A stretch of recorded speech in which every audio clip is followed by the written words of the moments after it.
केंद्रीय मंत्री शिवराज सिंह चौहान रविवार को शताब्दी एक्सप्रेस से भोपाल स्टेशन पर पहुंचे। उनके साथ उनकी पत्नी साधना सिंह भी मौजूद रहीं।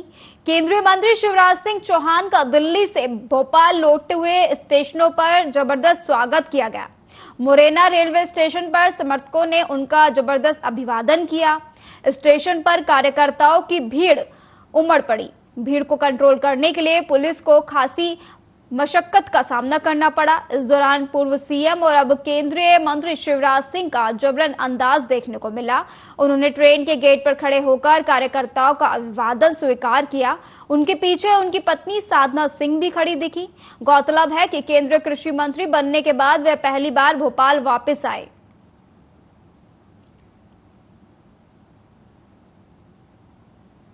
और बिहार की राजधानी पटना में गंगा दशहरा पर बड़ा हादसा हो गया।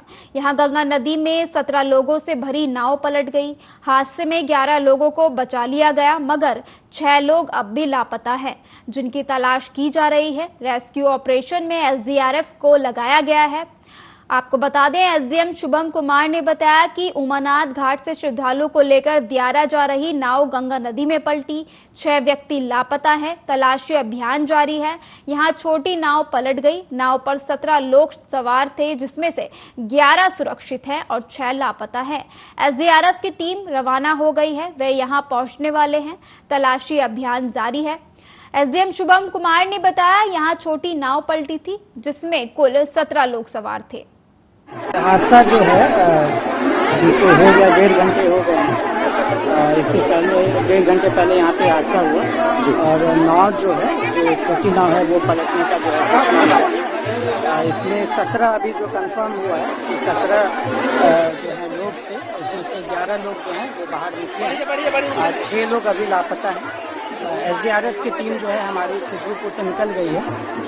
वो नाव के पानी के माध्यम से ही, नदी के माध्यम से वो लोग यहाँ पे जस्ट आने ही वाले हैं।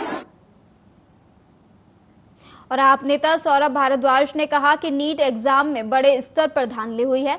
स्टूडेंट्स इस एग्जाम को दोबारा कराने की मांग कर रहे हैं, लेकिन एनटीए और केंद्र सरकार मानने को तैयार नहीं है। इस देश में पिछले कुछ वर्षों में कई बड़े आंदोलन हुए। किसानों, सैनिकों और बेरोजगारों ने अपनी मांगों को लेकर प्रदर्शन किए, लेकिन हर बार हमने यही कहा, हमें क्या, यह हमारी समस्या नहीं है। अब हम लोगों को हमें क्या वाली मानसिकता छोड़नी होगी। इस बार हम सबको अपने 24 लाख बच्चों के साथ खड़ा होना होगा। सरकार लगातार हवाई सेवाओं के विस्तार के लिए लगी हुई है और खासकर हमारे अपने प्रदेश के अंदर जो हमारे धार्मिक पर्यटन के केंद्र है, बाकी पर्यटन के केंद्र है। आज एक बहुत गंभीर मामला आपसे डिस्कस करने आया हूँ और ये मामला हम सबके करीब 24 लाख बच्चे बच्चियों से संबंधित है, जो करीब 17 साल के हैं, जिन्होंने साल भर मेहनत करके डॉक्टर बनने की ख्वाहिश में एमबीबीएस में एडमिशन के लिए नीट का एग्जाम दिया। और लगातार खबरें आ रही हैं कि इस एग्जाम में बड़े स्तर पे धांधली हुई। जो बच्चे 24 में से 18 घंटे पढ़ते थे कि डॉक्टर बनना है, आज उनका दिल टूटा हुआ है। जगह जगह से खबरें आ रही हैं। गुजरात से खबर आई कि पेपर जिस सेंटर में दिया जा रहा था, उसमें पैसे लेके उनसे कहा गया था कि आप आंसर शीट को खाली छोड़ दीजिए, उस सेंटर के टीचर ही उसमें बाद में सही जो आंसर है वो भर देंगे। आज बिहार से खबर आई है कि एक सेफ हाउस बनाया हुआ था। 5 मई जिस दिन एग्जाम था, उससे एक दिन पहले करीब 13 बच्चों को उस सेफ हाउस में ले जाया गया। वहां पे उनको क्वेश्चन पेपर दिया गया, उनसे फोन ले लिए गए और उनके माँ बाप से 30 से 50 लाख रुपए लिए गए। फोन इसलिए लिए गए ताकि ये बात लीक ना हो सके, एक्साइटमेंट में बच्चे किसी और को ना बता दें। आज हमारे बच्चे क्या मांग रहे हैं? छोटी सी बात मांग रहे हैं कि इस एग्जाम को दोबारा करा दो। क्या केंद्र एक छोटी सी बात नहीं मान सकता? हमारे देश में पिछले 10 सालों में बहुत सारे आंदोलन। जब कोई आदमी परेशान होता है, एक वर्ग परेशान होता है, हम लोग कहते हैं हमें क्या। इस देश के अंदर किसानों ने लंबा आंदोलन किया, 700 किसानों की जान गई। लोगों ने कहा हमें क्या, किसानों की समस्या है।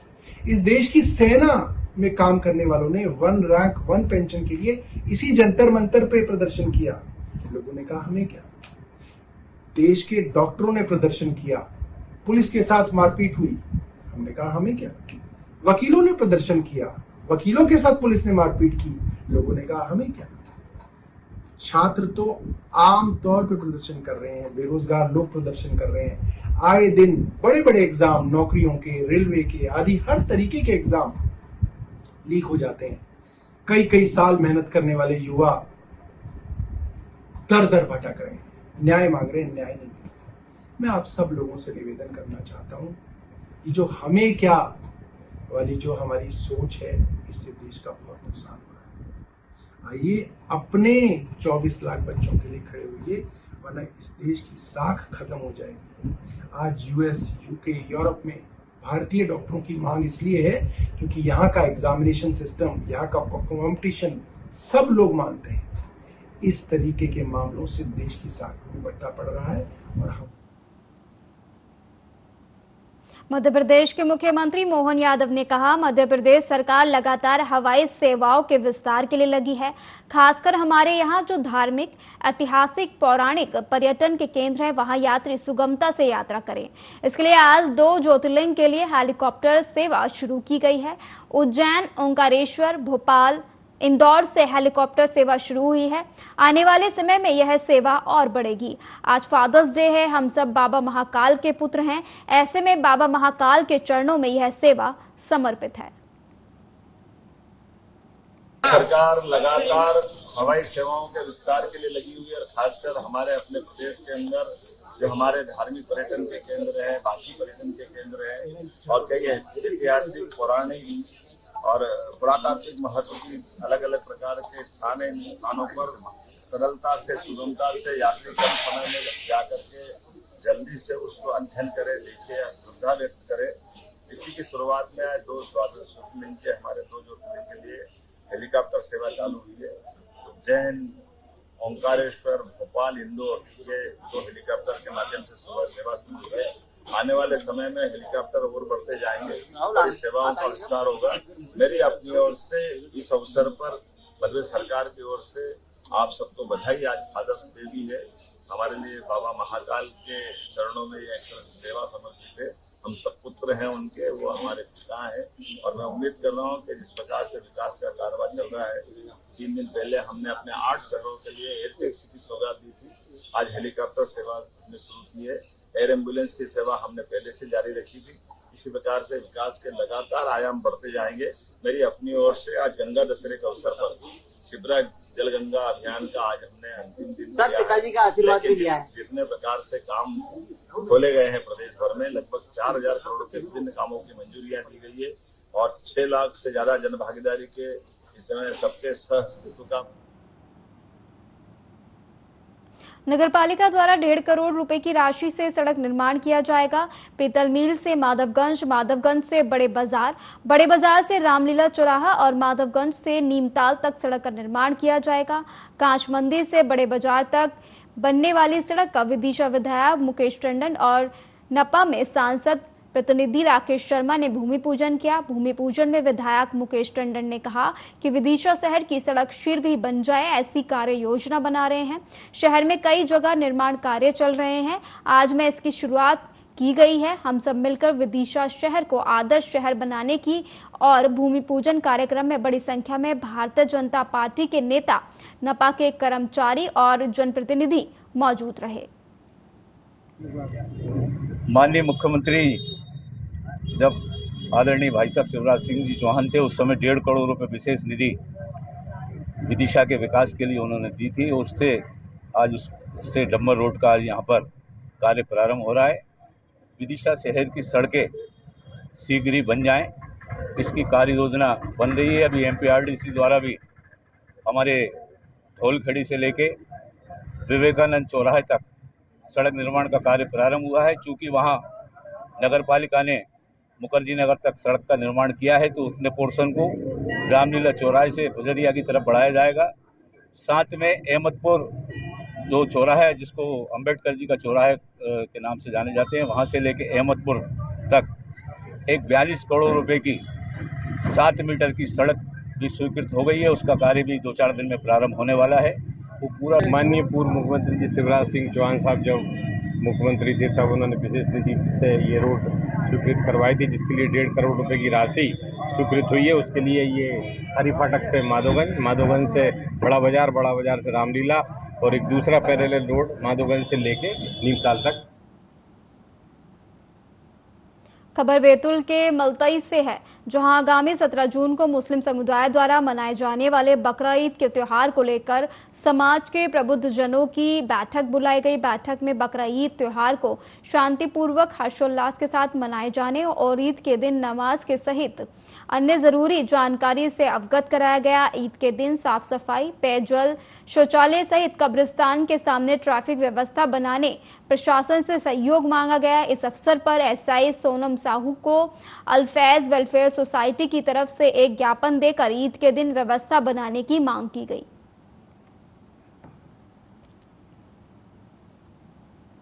और खबर एमपी के बैतूल से है। जेएच कॉलेज के प्रोफेसर के साथ रॉड पाइप से मारपीट कर घायल करने वाले आरोपी अन्नू ठाकुर सहित अन्य 5 आरोपियों के विरुद्ध थाने में अपराध पंजीकृत कर लिया गया था। मामले की गंभीरता को देखते हुए पुलिस अधीक्षक निश्चल झरिया के निर्देश पर एसडीओपी शालिनी परस्ते द्वारा पुलिस दल का गठन कर आरोपियों की तलाश शुरू की गई। पुलिस दल द्वारा संभावित स्थानों पर दबिश दी गई और 24 घंटे में आरोपियों को गिरफ्तार कर घटना में उपयोग की गई रॉड और पाइप को जब्त किया गया है। जैसा कि विदित है, कल कॉलेज में हुई घटना जो प्रोफेसर महोदय के साथ मारपीट हुई थी, उसमें एक मुख्य आरोपी के साथ 5 अन्य आरोपीगण थे, जिन्हें रात भर में 24 घंटे के अंदर सभी 6 आरोपियों को गिरफ्तार कर लिया गया है।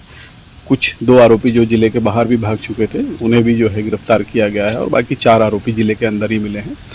और इनमें से जिनके खिलाफ अपराध हैं, उनके खिलाफ जो है वो जिला बदर और एनएसए की कार्रवाई भी की जा रही है। और इसमें से 2 लोगों का एडमिशन ऐसा पाया जा रहा है कि अभी कॉलेज में है, जिस संबंध में प्राचार्य को भी बताया गया है और इनके रेस्ट्रिक्शन और अनुशासनात्मक संबंधी कार्रवाई के लिए भी। और एमपी के खरगोन जिले के ग्राम मछल गांव के पास नवलपुरा तालाब में मछली पकड़ने के दौरान 2 युवक डूब गए। जालम पिता छग्गन निवासी कोड़िया खाल और भूरे सिंह डूब गए। वही एसडीआरएफ टीम और भीकन गांव पुलिस खोजबीन में जुटी है। दोनों व्यक्तियों के शव एसडीआरएफ की सर्चिंग के दौरान तालाब में तैरते दिखे। एक ही गांव के 3 व्यक्ति नवलपुरा तालाब में मछली पकड़ने पहुंचे थे। हादसे के बाद तीसरे व्यक्ति ने मृतकों के परिजनों को हादसे की सूचना दी थी।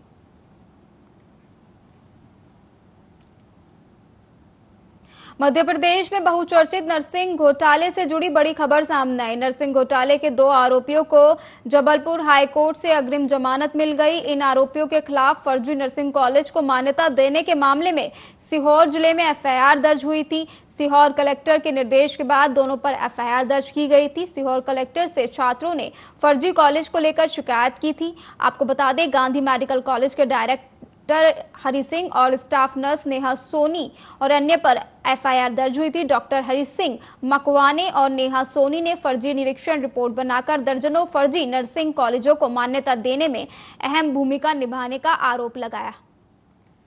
उन्होंने जून में रिपोर्ट देने के लिए कहा था नर्सिंग घोटाले का, आई रिपोर्ट।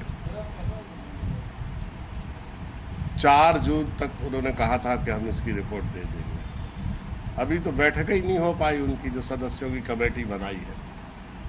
तो ये जितने भी घपले और घोटाले होते हैं और जब भी उसमें सत्याग्रह होता है तो इनका एक फिक्स फॉर्मेट है कि ये आयोग बना देते हैं। आयोग को ये तो पहली बार है कि आयोग की एक लिमिट भी दी है उन्होंने कि इतनी तारीख तक जांच करो, नहीं तो 50% जांच ऐसी होती है जो टाइम बाउंड नहीं होती हैं। मध्य प्रदेश में नर्सिंग कॉलेज फर्जीवाड़े मामले में हाई कोर्ट ने 2 आरोपियों को अग्रिम जमानत दे दी है, जिसमें मध्य प्रदेश के एक नर्सिंग कॉलेज के सीहोर जिले के नर्सिंग कॉलेज का निरीक्षण करने वाले डॉक्टर हरि सिंह और नेहा सोनी का नाम शामिल है, जिनको हाई कोर्ट ने अग्रिम जमानत दी है, जिन्होंने फर्जी नर्सिंग कॉलेजों को फर्जी रिपोर्ट तैयार करके कई नर्सिंग कॉलेजों को फर्जी तरीके से मान्यता दिलाने में अहम भूमिका निभाई थी। हमारी शिकायतकर्ता और जो आपत्ति करता है उनसे चर्चा हुई। कर्नाटक में चुनाव जीतने के बाद कांग्रेस ने डीजल और पेट्रोल के दामों में 3 रुपए की बढ़ोतरी कर जनता को महंगाई के दलदल में धकेल दिया। शिवसेना के प्रवक्ता एवं पूर्व विधायक कृष्णा हेगड़े ने इस पर कड़ी प्रतिक्रिया देते हुए कहा, कांग्रेस कर्नाटक में जीतने के बाद महंगाई बढ़ा रही है। महाराष्ट्र की जनता समझदार है और आगामी विधानसभा चुनाव में जनता महायुति को ही अपना मत देगी। कर्नाटक में रहने वाले लोगों ने कांग्रेस को जिता दिया और कर्नाटक में कांग्रेस सरकार ने उनको रिटर्न गिफ्ट में महंगाई दे दिया। 3 रुपया प्रति लीटर पेट्रोल पर और 3 रुपया 2 पैसा प्रति लीटर डीजल पर उन्होंने भाव बढ़ा दिया। महाराष्ट्र की जनता होशियार है, वो जानती है कि कर्नाटक में जीतकर कांग्रेस ने अपना आश्वासन पूरा नहीं किया और उसके बजाय कर्नाटक के लोगों को महंगाई भेंट कर दिया। इसके लिए यहाँ पर कांग्रेस और उनके सहयोगी को महाराष्ट्र की जनता नकारेगी और काम करने वाली महायुति सरकार को फिर से आने वाले विधानसभा इलेक्शन में जिताएगी।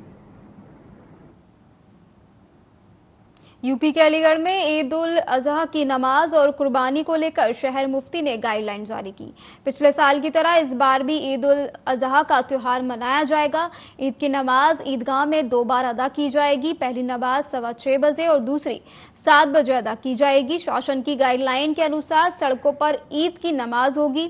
सड़क पर कुर्बानी नहीं की जाएगी, घर में ही कुर्बानी की जाएगी।